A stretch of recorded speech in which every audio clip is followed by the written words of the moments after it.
नमस्कार। पिछले 2 वर्षों में कोविड का कहर पूरे विश्व भर में देखने को मिल रहा है।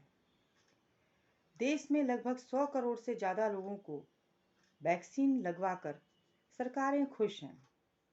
केंद्र सरकार अपनी वाहवाही लूट रही है और राज्य सरकारों ने अपनी तरफ से जो छूट दी है या अपनी तरफ से जो कोशिशें की हैं, उनको लेकर वो भी बहुत खुश हैं। लेकिन बात जब जनता की आती है, तब सोचना पड़ता है, क्या वाकई जनता के लिए जो करना चाहिए था वो हुआ? हम बात करते हैं फ्रंटलाइन वर्कर्स की। फ्रंटलाइन वर्कर्स जिन्होंने जमीनी स्तर पर काम किया और इसमें बहुत सारे फ्रंटलाइन वर्कर्स शामिल आप कर सकते हैं, जैसे doctor, ANM, nurses, paramedical staff, सफाई कर्मचारी, इसके साथ साथ सिविल डिफेंस, पुलिसकर्मी और जिन जिन लोगों को इस दौरान काम करना पड़ा वो सभी इसमें शामिल हो सकते हैं। गार्ड भी हैं और भी कई तरीके के लोग हैं जो इसमें शामिल रहे हैं। लेकिन सभी को सरकारों ने कुछ दिया हो ना दिया हो, उनकी वेतन तो फिक्स थी, उनको वेतन तो मिलेगी ही। हो सकता है 1-2 महीने लेट होकर मिले, लेकिन वेतन मिलेगी। अभी मैं बात करती हूँ आशाओं की। They are volunteers. उनको सरकार ने वॉलंटियर्स बोल करके और कोशिश की है पूरी तरह काम में लगाने की। उनका काम शुरू होता है कोविड काल में एक मरीज को ढूंढने से लेकर मरीज की जांच करवाने से, मरीज के होम आइसोलेशन, मरीज का घर तक दवाइयाँ पहुँचाना, मरीज की पूरी देखभाल करना, ऑक्सी लेवल डाउन तो नहीं हुआ, अगर हो गया है तो उसे तुरंत एडमिट करवाने के लिए एम्बुलेंस बुलवाना, उसको एडमिट करवाना, ये सारी जिम्मेदारी होती है एक आशा वर्कर के ऊपर। वो आशा वर्कर जो वॉलंटियरशिप कर रही है, वो आशा वर्कर जिसे वेतन नहीं मिलता है, वो आशा वर्कर जिसे सिर्फ और सिर्फ इंसेंटिव बेस पर रखा गया है। और इंसेंटिव बेस पर रखने का मतलब है 1 महीने में वो जो काम करेगी उसके आधार पर उसे जो थोड़ा बहुत मिल सकता है, कम ज़्यादा करके वो दिया जाएगा। ये कभी 500 रुपये भी हो सकता है और कभी 10,000 तक भी पहुंच सकता है। ये उसके महीने के काम पर डिपेंड करेगा। और इसमें भी कुछ कुछ चीज़ें इस तरीके से डाल दी गई हैं कि अगर वो काम करते हुए अगर बीमार पड़ जाए या कुछ भी उसे हो जाता है, तो उसमें उस आशा के परिवार को या उस आशा को कुछ नहीं मिलेगा, स्वास्थ्य सुविधाएं भी नहीं मिलेगी। अब ऐसी स्थिति में उन आशा वर्कर्स ने काम किया। उससे भी बड़ी बात है कि कोविड काल में कोविड कंटेनमेंट जोन में काम करने वाली, कोविड का काम करने वाली उन आशा वर्कर्स को जो मिनिमम रिक्वायरमेंट थी, मास्क, ग्लव्स, सैनिटाइजर, ये भी नहीं दिया गया और उसके बावजूद उन्होंने काम किया। गांव-गांव, शहर-शहर, मोहल्ले-मोहल्ले, बस्ती-बस्ती में जाकर उन्होंने कोविड के केस ना सिर्फ निकाले बल्कि उनकी देखभाल भी की। दूसरा, केंद्र सरकार ने जो कोविड काल में उन्हें घोषित किया है, उनके लिए जो घोषित किया वो था मात्र 1,000 रुपया। क्या 1,000 रुपए में 33 रुपए पर डे के हिसाब से क्या आशा गुजारा कर सकती है?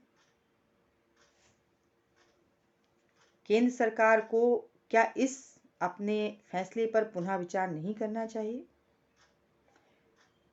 चलिए उस 1,000 रुपए की बात को भी हम क्या कहें उसको, जो मांग थी आशाओं की, उन्होंने इस दौरान मजबूरन अपने हकों के लिए अपने इंसेंटिव को कम से कम इतना तो मिले कि जीने लायक उनकी स्थिति बने।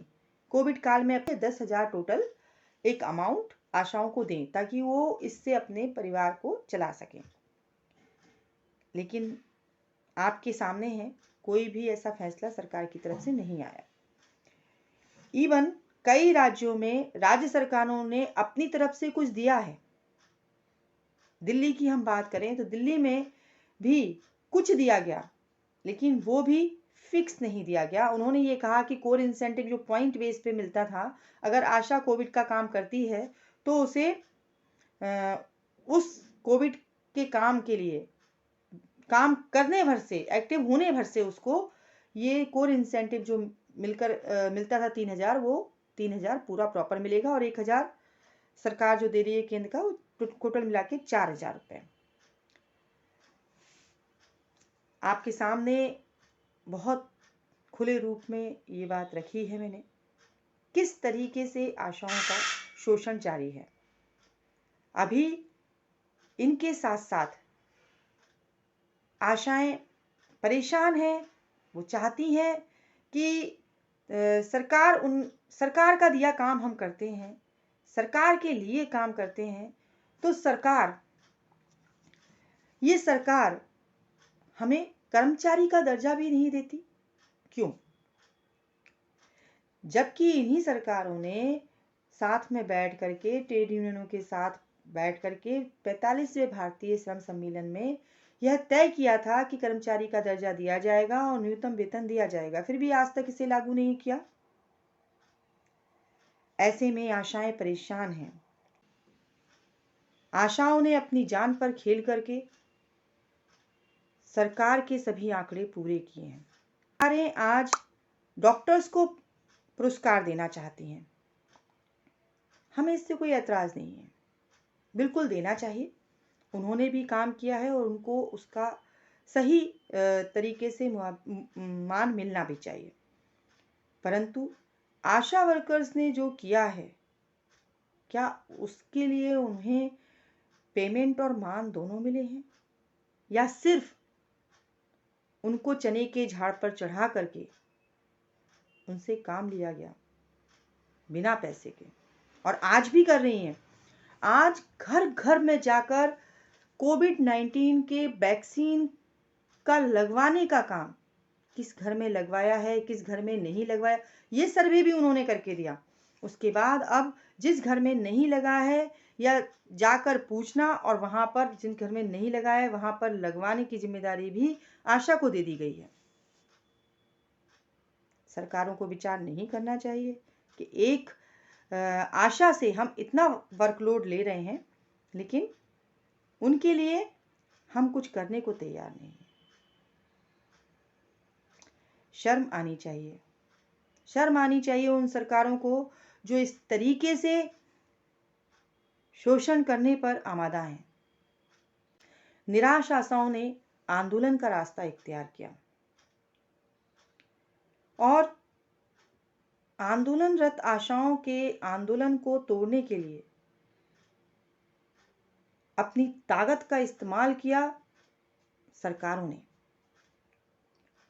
कहीं पुलिसिया केस दर्ज किए गए और अभी हाल ही में चल रहे आंदोलन की गति को रोकने के लिए उन्होंने अपने ही तरफ से कुछ समर्थक कार्यकर्ताओं के साथ मिलकर के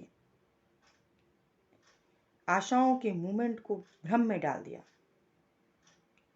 उन्होंने एक अलग ही ढंग का प्रोग्राम लिया, जिससे कि आशा का आंदोलन जो मजबूत होकर आगे बढ़ रहा था उसमें रुकावट आ गई।